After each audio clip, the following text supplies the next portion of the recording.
Namhlanje uThixo usivumele umthendeleko womhla wePentekoste ongcwele osikelelekileyo. Ndiyathemba ukuba bonke abantwana baseziyoni ehlabathini bayakwamkela iintsikelelo zomoya oyingcwele ngobutyebi kuye uThixo ngalo mhla wePentekoste. Kwiminyaka engama-2000 eyadlulayo, uYesu wavuka kwelabafileyo, wanyukela ezulwini kwiintsuku ezima-40 emva kokuvuka kwakhe. Iingcwele zebandla lamandulo ezazikholelwa kuYesu zahlanganisana kwigumbi eliphezulu likaMarko, bethandaza ngokunyanisekileyo iintsuku ezili-10. Emva koko kwafika intsasa yomhla wePentekoste. Umoya oyingcwele wemvula yokuqala yePentekoste wangena kulo igumbi eliphezulu likaMarko, wabangela ukuba iindaba ezilungileyo zinwenwe ngokukhawuleza ukususela ngaloo mhla. Ngenxa yesi sizathu, siye sathandaza iintsuku ezili-10 ukususela kumhla wonyuko ukuya kumhla wePentekoste, ekuseni nangokuhlwa. Ngela xesha, ibandla lamandulo lalingekangqini ebantwini abaninzi ukuba uYesu Kristu ngumsindisi oweza emhlabeni esenyameni.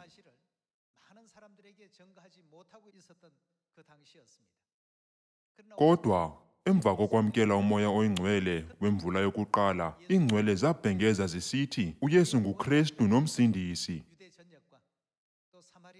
IPentekoste yabakhuthaza kakhulu ekushumayeleni kwaYuda naseSamariya kude kuse nasekupheleni komhlaba. Kanye njengokuba ibandla lamandulo lamkela umoya oyingcwele wemvula yokuqala, thina abathiwe wambu umoya oyingcwele wemvula yokugqibela kufuneka sishumayele eSamariya kude kuse eziphelweni zomhlaba, ubuqaqawuli bukamoya nomtshakazi abangabasindisi kwixesha likamoya oyingcwele. Ndikholelwa ukuba lo ngumsebenzi wePentekoste esiphathiswe wona kweli lixa.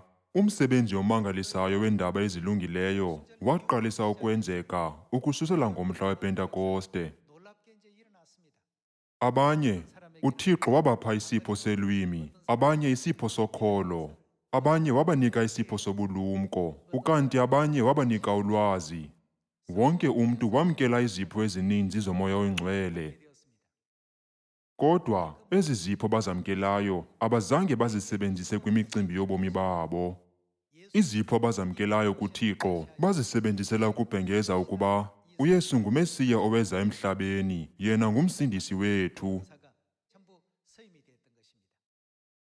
Xa sisamkela izipho zikamoya oyingcwele asithembise zona uThixo ngayo iPentekoste, kufuneka sinikele iintliziyo zethu, iingqondo kunye nemiphefumlo yethu ekungqineni ngobuqaqawuli bukamoya nomtshakazi abaze njengabasindisi kweli lixa eSamariya kude kuse eziphelweni zomhlaba. Masikhangele iziganeko ezenzeka ngomhla wePentekoste kwiminyaka engama-2000 eyadlulayo. Masibone umsebenzi wabathunywa isahluko sesibini, umqolo wokuqala. Ekufikeni komhla wePentekoste, babehlangene ndawonye bonke. Xa sikhangela isahluko sokuqala, andithi siboniswa ukuba amakholwa ayethandaza ngenyameko. Masibone umsebenzi wabathunywa isahluko sokuqala, umqolo we-15. Ngaloo mihla, xa babehlangene ndawonye abakholwayo, abantu abangaphi, bemalunga ne-120 bebonke, waphakama uPetrosi wathi, emva konyuko lukaYesu kwintaba yeminquma, ingaba enza ntoni amakholwa ali-120 iintsuku ezili-10 kwade kwafika iPentekoste? Umsebenzi wabathunywa isahluko sokuqala, umqolo we-12.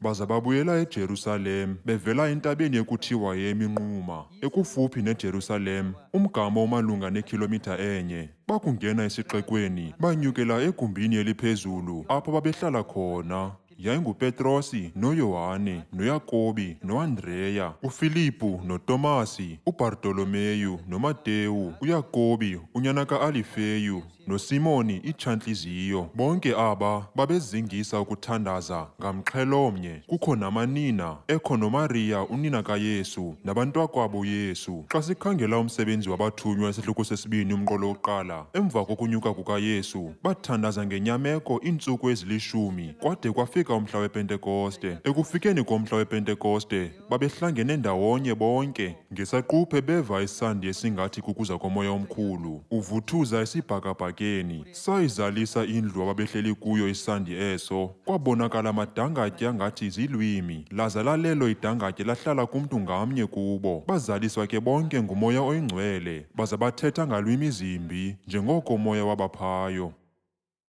Xa sikhangela umsebenzi wabathunywa isahluko sesibini, izipho zikaMoya Oyingcwele zanikezwa ngomhla wePentekoste. uMoya Oyingcwele wahlala kumntu ngamnye kubo, yaye ukususela ngoko babhengeza amazwi eendaba ezilungileyo zikaThixo, besithi uYesu nguKristu, uYesu nguThixo Usomandla ovela ezulwini. Kholwani kuYesu namkele usindiso kunye noxolelo lwezono. Intshumayelo lolu hlobo yaqalisa njengesiphumo sokwamkela uMoya Oyingcwele wemvula yokuqala ngomhla wePentekoste. Masibone umsebenzi wevangeli ngokuya kumsebenzi wabathunywa isahluko sesibini. Umqolo 37 yabahlabanisela kakhulu intetho kaPetrosi abantu bakuba beyivile, baza bathi kuPetrosi nabathunywa babe naye, "Kufuneka senze ntoni mawethu?" Wathi uPetrosi kubo, "Guqukani ezonweni zenu nonke ngabanye, nibhaptizwe egameni likaYesu Kristu, ukuze nixolelwe izono zenu." Masibone umqolo 40. Wathetha wophela ke uPetrosi, ebaluleka esithi, "Zahlukaniseni naba bantu bakhohlakeleyo, khona ukuze ningehlelwa sisohlwayo sabo." Abantu abaninzi balwamkela olu daba, baza babhaptizwa. Baba bangaphi abongezwayo? 3,000 abantu abongezelelwayo enanini labo. Emva kokwamkela amandla kaMoya Oyingcwele ngomhla wePentekoste, wonke umsebenzi omkhulu wabapostile waqalisa ukwenzeka. Masiqhubeke nomqolo 43. Imiqondiso nemimangaliso emininzi awayenza ngabathunywa uThixo yatsho yabakhohla abantu. Bonke abakholwayo bahlala bebambene, bedlelana ngezinto abanazo omnye nomnye, babethengisa ngempahla yabo, babelane ngemali leyo ngokweentswelo zomntu ngamnye. Imihla ngemihla babehlangana rhoqo endlwini kaThixo, babuye batye kunye emakhayeni bechwayitile, bembonga uThixo, bamkelekile kubantu bonke. Mihla le kwenzeka ntoni? uThixo wayelongeza inani labo ngabo basindiswayo. Emva kwekhulu elinamashumi amakholwa amkela uMoya Oyingcwele wemvula yokuqala ngePentekoste. Ngesaquphe abantu abangama-3,000 beza enguqukweni, bamkela usindiso kwangaloo mhla. Kanye emva koko, umsebenzi omangalisayo wobhaptizo lwabantu abaninzi nokukhokhelelwa enguqukweni ngobabalo lukaThixo waqhubeka imihla ngemihla. Kuba iindaba ezilungileyo zakhawuleza ukusasazeka ngexesha elifutshane, abantu benkolo yamaYuda, inkolo eyayiphambili, babesoyika. Ukuba oku kuyaqhubeka, bonke aba bantu baza kubalandela, bakholelwe kuYesu. Babona ukuba abanokwazi ukuyeka oku kuqhubeke, baze baqalisa ukuthintela abapostile ekushumayeleni. Masibone umsebenzi wabathunywa isahluko sesine, umqolo 17. Ukuze ke inganwenwi le nto phakathi kwabantu, masibalumkise bangaze bathethe nakubani ngegama likaYesu. Xa abafundi bejikeleza, bebhengeza besithi, "Guqukani nibhaptizwe ukuze nixolelwe izono egameni likaYesu Kristu," abantu abaninzi babesindiswa. Ngenxa yale meko, abantu benkolo yamaYuda baziva besoyika kakhulu. Ngoko ke bazama ukunqanda ukunwenwa kwevangeli phakathi kwabantu. Ngokoyikisa abafundi, benza konke okusemandleni abo ukuthintela ukunwenwa kweendaba ezilungileyo. Masibalumkise bangaze bathethe nakubani ngegama likaYesu. Babangenisa kwakhona, baza babayala ukuba ze bangaphindi bathethe okanye bafundise ngegama likaYesu. uPetrosi noYohane bona baphendula bathi, "Zahluleleni nina ngokwenu ukuba kulunge kuphi na phambi koThixo. Kuko ukwenza intando yenu, kuko nokwenza intando kaThixo. Thina sinakuyeka ukuthetha ngento esiyibone sayiva ngokwethu." Ngaphambili, xenikweni abafundi bebona uYesu ebanjwa, bamkhanyela besithi, "Andimazi uYesu." Kodwa aba bafundi banye banqina ngoYesu ngokukhalipha. Ngenxa yokukhalipha kwabo, uThixo wayehlala evula amasango eendaba ezilungileyo. Naphi na apho babeshumayela khona igama likaYesu Kristu, abantu abangama-3,000 kunye nama-5,000 babesindiswa imihla ngemihla ngomsebenzi omangalisayo womoya oyingcwele. Masiqhubeke nomqolo wama-20. Thina sinakuyeka ukuthetha ngento esiyibone sayiva ngokwethu. Ibhunga labatyityimbisela umnwe laza labakhulula. Alibanga nakroba lakubohlwaya ngenxa yokoyika abantu kuba babedumisa uThixo ngesi senzo. Izenzo zikamoya oyingcwele ezimangalisayo luhlobo azange ziphelele apho. Amandla kamoya oyingcwele wemvula yokuqala yePentekoste aqhubekeka nokusasaza iindaba ezilungileyo eSamariya naseziphelweni zomhlaba, njengoko sibona kwincwadi yomsebenzi wabathunywa. Kwisahluko sesi-5, masibone umqolo we-12 ze sitsibe siye kumqolo we-17.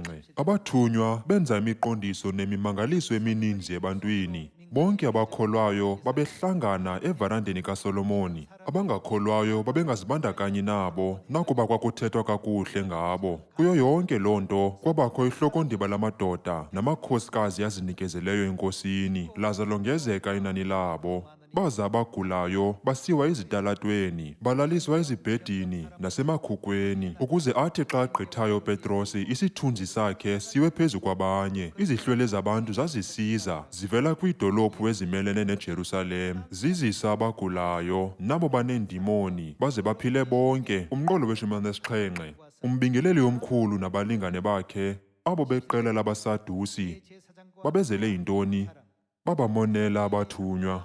Kuba ivangeli yebandla lamandulo yayinwenwa ngokukhawuleza, baqalisa ukuba nomona. Umqolo we-18. Baza bababamba babafaka entolongweni. Kwangobo busuku isithunywa senkosi sawavula amasango entolongo, sabakhokelela phandle abathunywa sathi kubo, hambani niye endlwini kaThixo nibafundise yonke into abantu ngale ntlalo intsha. Bevile ke abathunywa bathi kwasekuseni bangena endlwini kaThixo bafundisa. Umbingeleli omkhulu nabalingane bakhe nabo bonke abadala bamaJuda babiza intlanganiso epheleleyo yebhunga, baza bathumela entolongweni ukuba abathunywa beziswe phambi kwabo. Zifikile izigidimi bafumananga abathunywa entolongweni. Zabuya ke zeza kuxela entlanganisweni zathi, intolongo siyifumene ivalwe ngokuqinileyo, nabalindi bewagcinile amasango, kodwa sakuwavula amasango asifumananga mntu ngaphakathi. Kwathi intloko yabalindi bendlu kaThixo nababingeleli abazintloko bakuyiva le nto, baxakwa ukuba ngaba kuhle ntoni na kubathunywa. Kwafika ndoda ithile eyathi kubo, khangelani, amadoda beniwafake entolongweni nanga yayifundisa abantu endlwini kaThixo.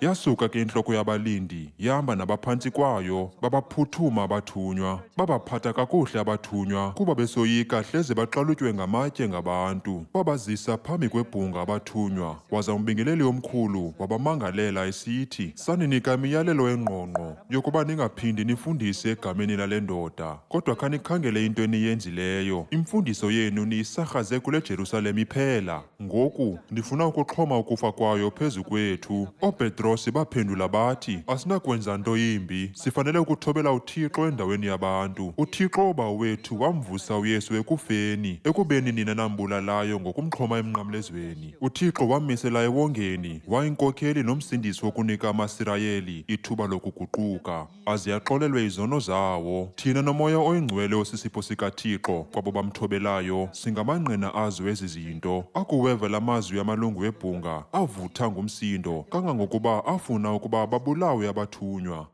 Abapostile babanesibindi nokukhalipha. Emva kokumbathiswa ngamandla kamoya oyingcwele, abazange baphinde boyike nto emhlabeni. Ukuba babebulawa ngexa beshumayela ivangeli kunye nokwenza intando kaThixo, babekholelwa ukuba baya kukhokhelelwa ezingalweni zikaThixo ezulwini. Kuba abapostile babekholelwa koku ngeentliziyo zabo zonke, babeshumela iindaba ezilungileyo ngokukhalipha okukhulu. Ngaphambili, abapostile babeboyika ababingeleli abakhulu, beziva benovalo xa bedibana nabo. Kodwa, emva kokwamkela umoya oyingcwele, babhengeza besithi, uYesu nguThixo, yaye sithobela oko asiyalele kona uThixo. Kutheni oku kuyingxaki kuni? Ngolu hlobo, bashumayela iindaba ezilungileyo ngesibindi. Oku kwakhokelela kwiziphumo ezintle zendaba ezilungileyo. Ngoku nakweli lixa xa sishumayela iindaba ezilungileyo ngesibindi, umsebenzi kaMoya Oyingcwele wemvula yokugqibela ePentekoste uyakwenzeka ngokuqinisekileyo. Andithi singakwazi ukukhokelela abantu abangama-3,000 okanye ama-5,000 elusindisweni ngemini enye. Nangona abaposile babesoyikiswa befakwa kwiimeko ezinobungozi, kwakukho umFarisi ogama linguGamaliyeli owayengumchazi-mthetho enako nokuqonda okukhulu. Masiqhubeke nomqolo wama-34. Kodwa omnye wabo owayengumFarisi ogama linguGamaliyeli owayengumchazi-mthetho ohloniphekileyo kubantu bonke, waphakama wayalela ukuba abathunywa khe bakhutshelwe phandle. Wabhekisa ebhungeni esithi, "Masirayeli, yilumkeleni into eniyenzayo kula madoda." Ngaphambi koku kuke kwavela uTuda ezenza uthile obalulekileyo, waza walandelwa ngamadoda akwisithuba sama-400, kodwa wafa. Abalandeli bakhe bathi saa, waze nalo mbutho wakhe wafa. Emva koko kwavela uJuda umGalili ngexesha lobalo, naye walandelwa ngabantu abaninzi, kodwa naye wafa nabalandeli bakhe basarhaqa. Ngela xesha uGamaliyeli, umfundisi womthetho, wathetha kwisihlwele sabantu ebatshutshisa abafundi esithi, "Anikaqapheli ukuba emva kokubulawa kwenkokheli bonke abalandeli bavela bathi saa?" Umqolo wama-38. Ngokunjalo nakwesi isihlandlo, musani ukuthatha amanyathelo ngakula madoda. Wayekeni, kuba ukuba lo msebenzi wawo yinto nje yabantu uza kuphelela esithubeni, ukanti ukuba yinto evela kuThixo, kuya kwenzeka ntoni? Aninako ukuwutshabalalisa. Ukuba lo msebenzi unamandla kangaka wenziwa nguThixo ngokwakhe, nokuba ningazama kangakanani ukubacinezela, ngekhe nikwazi ukubanqanda. Ngenxa yokuba uThixo nguye owenza lo msebenzi. Kwelinye icala, ukuba le ntshukumo ayiveli kuThixo, kufuneka ubashiye bodwa, kwaye yonke le ntshukumo iya kunyamalala. uGamaliyeli wabacebisa ngolu hlobo, "Masiphinde sikhangele umqolo wama-39. Ukanti ukuba yinto evela kuThixo, aninako ukuwutshabalalisa. Endaweni yaloo nto, ningazibhaqani isilwa noThixo." Ibhunga lalandela icebo likaGamaliyeli. Baza ke bababiza abathunywa, babayala ukuba bangaze baphinde bathethe ngegama likaYesu. Emva koko ke bakatswa abathunywa baze bakhululwa. Babethetha ukuthi bangaze bashumayele igama likaYesu.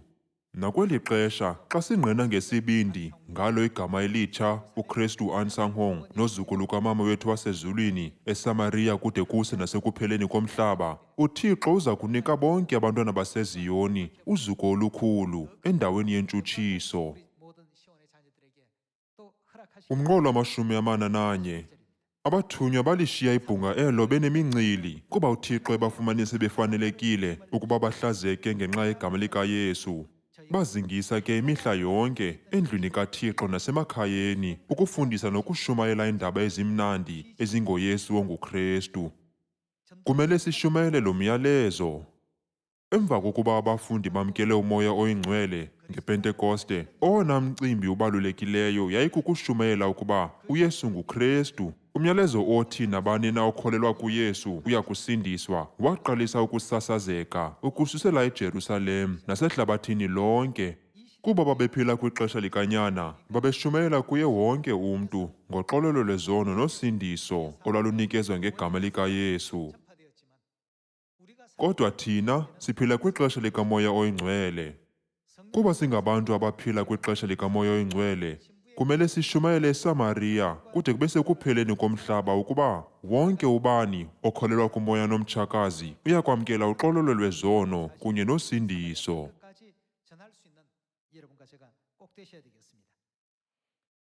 Kweli xesha siphila kulo ngoku, uThixo uthembise ukuba uza kusinika uMoya Oyingcwele wemvula yokugqibela yePentekoste. Kufanele senze ntoni ngoMoya Oyingcwele esiwamkeleyo? Ingaba kufanele siwulalise uMoya Oyingcwele, sicime umlilo wawo? Kumzekeliso wetalente ezili-10, indoda eyafumana italente enye yayigqumelela emhlabeni. Ingaba siza kwenza into efanayo ngoMoya Oyingcwele, okanye siza kuwusebenzisa njengabo bavelisa italente ezi-5 okanye ezili-10? Mawethu, kufuneka siwusebenzise uMoya Oyingcwele. Abakhonzi ababini abazisebenzisa italente abazinikwayo basikelelwa. Andithi inkosi yabo yabancoma isithi, nenze kakuhle? Kodwa owagqumelela italente enye akazange anconywe. Endaweni yoko wakhalinyelwa, wohlwaywa nguYesu Kristu. Siyazi kakuhle le ndawo kulo mzekeliso ubhalwe kuMateyu isihluko sama-25. Ngoku uThixo unika wonke umntu isipho somoya oyingcwele. Ukuba sizisebenzise izipho esizamkeleyo, asinokwazi ukwahlula ukuba samkele izipho ezinjani kuThixo. Xa sishumayela, yonke into iza kutyhilwa kuthi. Abanye abantu banikwe isipho sobulumko, abanye isipho solwazi, okanye isipho sokholo, abanye banesipho sokuthetha ngezinye iilwimi, ngelixa abanye benikwe isipho sokutolika ezolwimi. UThixo wanika izipho ezahlukeneyo zomoya oyingcwele ngePentekoste. Akufanelanga sizivumele izipho esizamkeleyo zihlale zingasetyenziswa. Andithi kufanele sizisebenzise ukuze sityhile uzuko lukaBawo nomama wethu wasezulwini. Masekwincwadi yomsebenzi wabathunywa isihluko sesi-6. Umqolo wokuqala. Kwathi kwakubona ukuba kwenzeka ntoni liyanda inani labalandeli, uThixo wathulula intsikelelo mihla ngemihla, inani laphela lisanda. Masisibe sekumqolo wesi-7. Laya lisanda ke ilizwi likaThixo, laza ke nenani labalandeli bakaYesu lakhula kakhulu eJerusalem. Kwabakho neqela lababingeleli elitheni elazinikelayo enkosini. Le yinto yayingenokwenzeka ngaphambili. Nenani elikhulu lababingeleli lazithoba, bayithobela inyaniso. Ezi ziganeko zimangalisayo zaqalisa ukwenzeka. Masiqhubekeke nomqolo wesi-8. UStefano, indoda eyayisikelelwe nguThixo, izele ngamandla, wenza imiqondiso nemimangaliso phakathi kwabantu. Aza amadoda athile, amchasa, wona ayedla ngokuhlangana endlini yesikhungu, ekuthiwa yamakhoboka akhululekileyo. AyengamaJuda avela eKirene nase-Alesandriya, wona namaJuda aseKiliki nawase-Asiya, axambulisana noStefano. Kodwa umoya wamnika ubulumko uStefano, ngokokude bangabi nako ukuphikisana naye. IBhayibhile isifundisa ukuba xanikweni abafundi beshumayela emva kokwamkela umoya oyingcwele wemvula yokuqala ngePentekoste, abantu ababebaphikisa abazange bakwazi ukumelana nobulumko babo bamkela umoya oyingcwele. Masiqhubeke nomqolo we-11. Baza ke bafunza amadoda athile, khona ukuze athi, thina simve ethetha kakubi ngoMosisi nangoThixo. Ngale ndlela bamenza wavukelwa ngabantu, nangabadala, nangabachazi-mthetho. Bamqubula uStefano, bamthatha bamsa entlanganisweni yebhunga, bezisa namanye amadoda athetha ubuxoki ngaye athi, le ndoda isoloko ithetha ngokuchaseneyo nendlu kaThixo nangomthetho kaMosisi, kuba samva isithi lo Yesu waseNazarete uya kuyitshabalalisa indlu kaThixo, awatshintshe namasiko esawafumana kuMosisi. Bonke abo babehleli entlanganisweni bamthi ntsho ngamehlo uStefano, baza babubona ubuso bakhe bunjengobesithunywa sezulu. Siyabona ukuba umsebenzi ololu hlobo waqhubeka usenzeka emva kokuba ibandla lamandulo lamkele umoya oyingcwele wePentekoste. Yonke into ebhalwe kwixesha elidlulileyo yabhalelwa ukufundisa thina. Umsebenzi womoya oyingcwele wemvula yokuqala wawutshisa intumakalo. Ngoko ke kufanele ukuba namandla kangakanani umsebenzi womoya oyingcwele wemvula yokugqibela, kuba oko sikwamkeleyo kuphindwe kasixhenxe kunexesha langaphambili. Njengoko uThixo wasinika isipho somoya oyingcwele izihlandlo ezisixhenxe, sonke masibe nokholo, sizinikele ekushumayeleni indaba ezilungileyo eSamariya kude kube sekupheleni komhlaba. Abanye abantu banikwe isipho sobulumko, abanye isipho solwazi, abanye isipho sokholo. Namhlanje uThixo uza kusinika zonke izipho ezifunekayo ekwenzeni ivangeli. Ungazibuza,